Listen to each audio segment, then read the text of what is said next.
And then let's have the do's and don'ts in creating a resume. These do's and don'ts basically are things that you may find familiar, but let's see into that. Well, first of all, don't put your personal data. Okay, doesn't necessarily needed for a resume.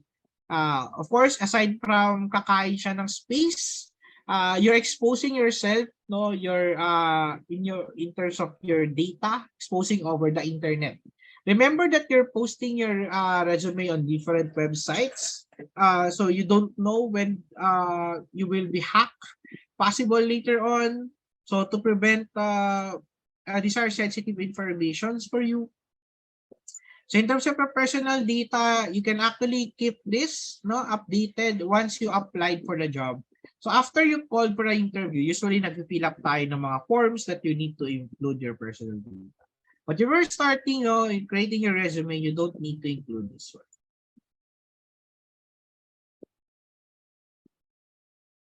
Character references. So most of the resume formats that I see so far have these character references. And I don't know and I don't understand it why. Putting your character references, like how you expose your info, is actually exposing other people information over the internet. So you can actually put this kind of remarks, character reference, available upon request. Remember that katulad nung kanina, nung personal information mo, once na natawagan ka na for an interview, for a job, fill upan ka na form wherein you will put your character references. I'm not saying na hindi dapat kayo prepared dun sa character references ninyo. Ito kasi yung mga tao na tatawagan once that they can actually use for your regularization. Okay? So, mga dati mong boss, dati mong professor, dati mga kaklase mo, katrabaho mo. So, these are the people that you may include on your character references. Okay? It's important, yes, but you don't need to put it on your resume unless it's specified by the company that you're applying for. Okay, don't certify information. Hindi na ito katulad ng buy data na kailangan mo magpirma sa dulo. Everything that you put on your resume as assumed is correct, true and correct. Otherwise, you will fall into dishonesty. And in most of the companies, this dishonesty, comes in the form of dismissal. Okay. So whenever you do your resume, please you don't need to certify that information because actually it's assumed something true and correct.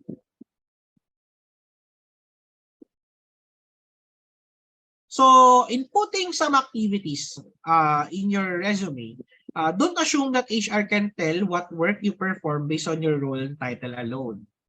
So, let's say, for example, if you become a committee head for a specific activity, so what are the things that you've done as a committee head? You need to put that information. So, always remember this, it's not about the position, your role, a specific company or an organization. It is the value of your position depends on what you actually did during the time that you're actually holding that position. So for the do's, so of course, do list skills with bullets and verbs. So paglalagay tayo ng skills sa terms such as scheduling, leading, measuring, communicating, creating, editing. These are the leading, this is called the action verbs. It's actually very important for your skills and put them on bullets so that it can be easier to find. So do tailor your resume for the job you're applying for.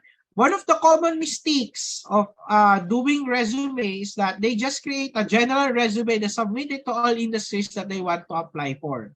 Pwede ako mag-apply dito, submit ako dito. Apply ako dito, submit ako dito. Yes, I agree that in employment, to increase the chance of you getting employed, you need to submit resume from a lot of companies.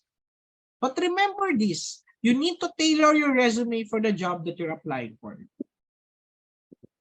every industry, every job, every position, every role has different formatting that you need to input.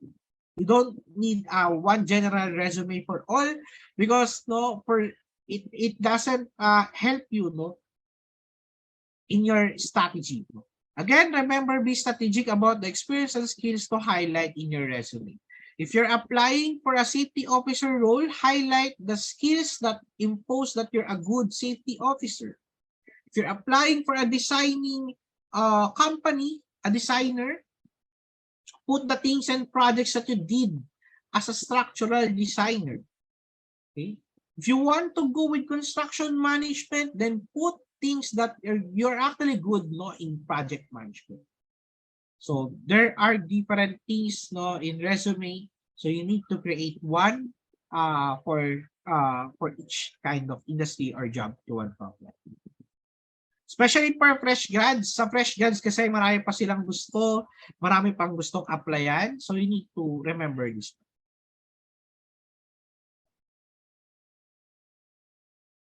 So as much as possible, as I actually always do on my resume, so I always stick to just one page. So sometimes you find it difficult, so you can actually use 2 columns or 3 columns on your resume. Okay?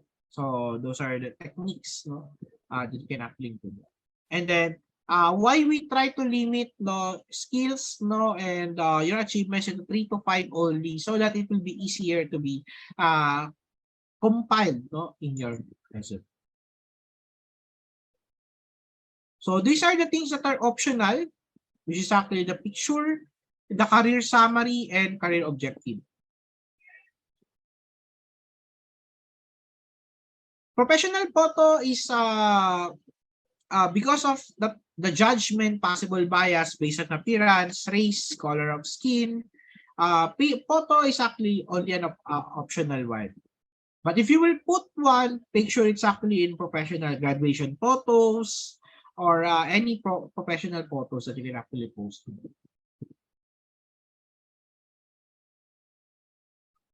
Career summary is optional, especially if you're a fresh graduate. You can actually omit this part, career summary, because career summary, again, if you have a wonderful career already in this part of your on this part of the career, if you don't have one, or not enough work experience, then you don't need to put a career summary. Usually, for fresh grads, they used to have career objective. Okay, but career objective, most likely, the common career objective, that the fresh grads always put into their resume is want to gain experience, want to share their knowledge and skills with the company. They want to have a job. So basically, umiikot lang doon, If you want to make this more effective, I would recommend to you to have a cover letter. So most of the international companies used to include, aside from your resume, they actually include your cover letter. So cover letter is actually an attachment showing your intent to apply, stating your reasons why you're fit for that job. So basically, cover letter is a letter addressed to your future employer, or the one that you're applying, the company that you're applying for, and then you talk about what are your skill sets that's actually fit for the job description. So mas okay yun, mas ma-explain mo na maigi yung sarili mo. It's become very professional to have a cover letter nowadays. So if you don't have one, so you can actually try to research over the net. So we have different cover letters available. Just search cover letter, then put the industry that you want. So a cover letter for safety officer. So put that on your search engine.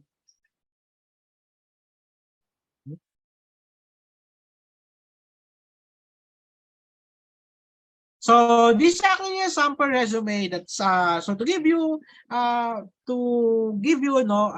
brief after all of the discussion. So here are the sample resume that you can have. So, name, Juan de la Cruz, the top of the page, no, then the suffixes. RC stands for Registered Civil Engineer.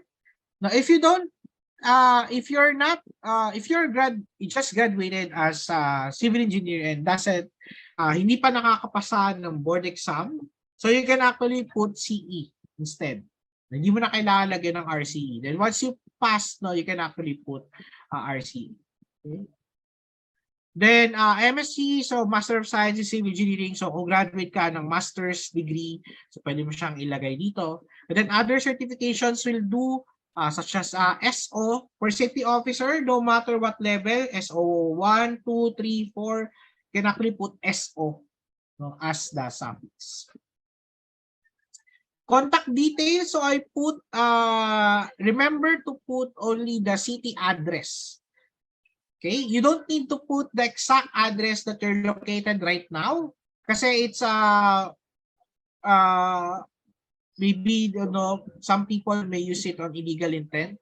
For example, baka mamaya may padala sa inyo ng mga Grab Food, Shopee, 'di ba? So kasi kita na nila 'yung address mo, no? So in-address, ang kailangan lang naman nila is your current location right now, kung malapit ka ba doon sa job na ina-applyan mo or doon sa project na pagdedestinuhan sa'yo. Okay?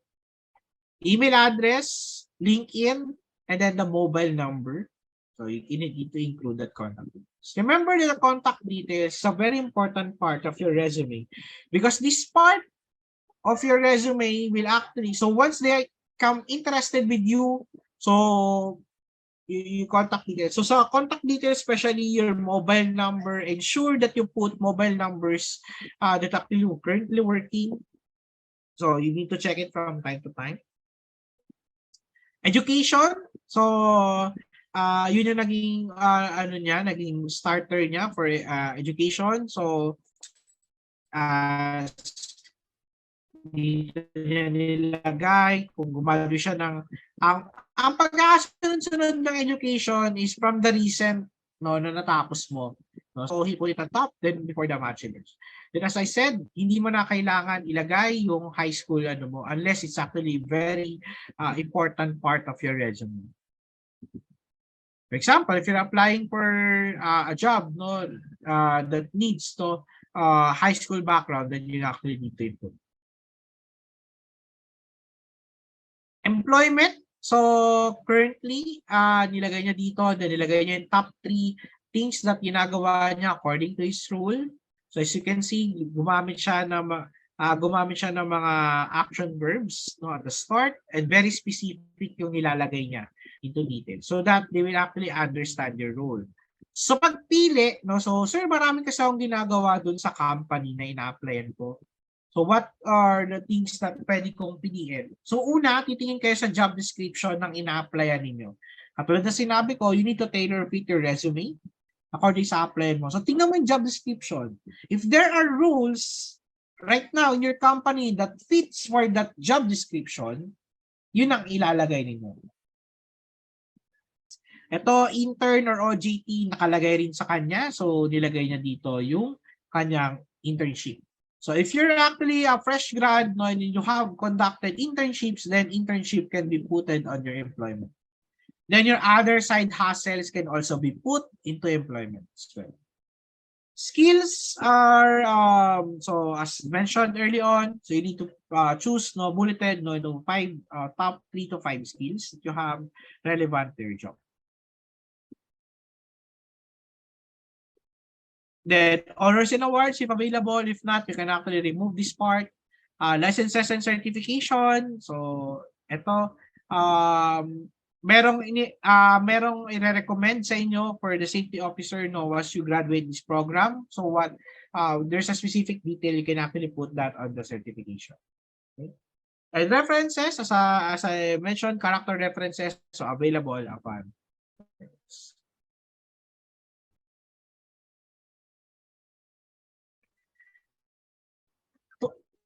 To end this part of this session, to succeed in today's job market, you don't have one yet or you're currently editing right now, then you need help, please contact me at the posted information on the screen.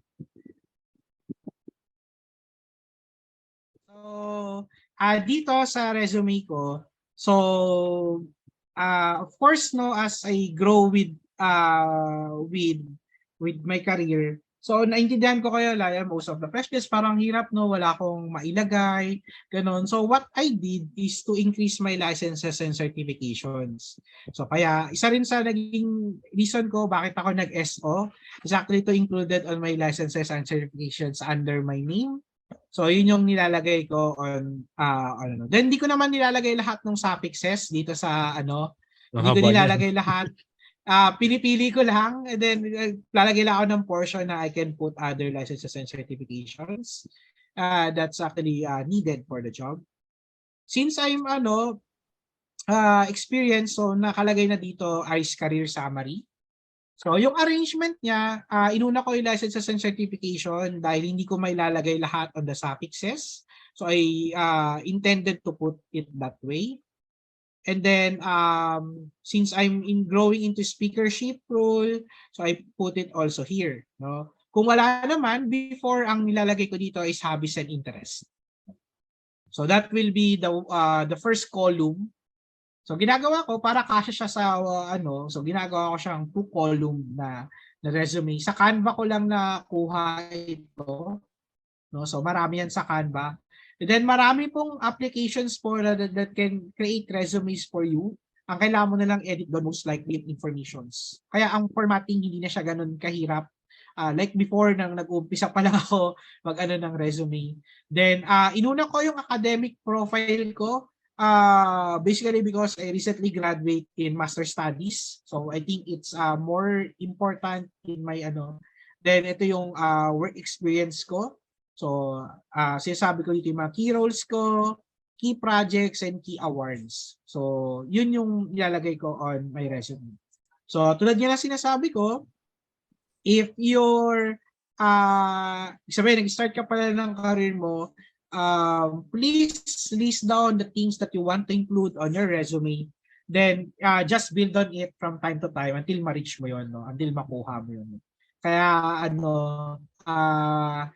sabi nila, we all have 365 days to live in a year. So make it more productive. So nakakaisang linggo na tayo. So good thing to start on things sa tulad nito na makakapag-add sa inyo pang resume.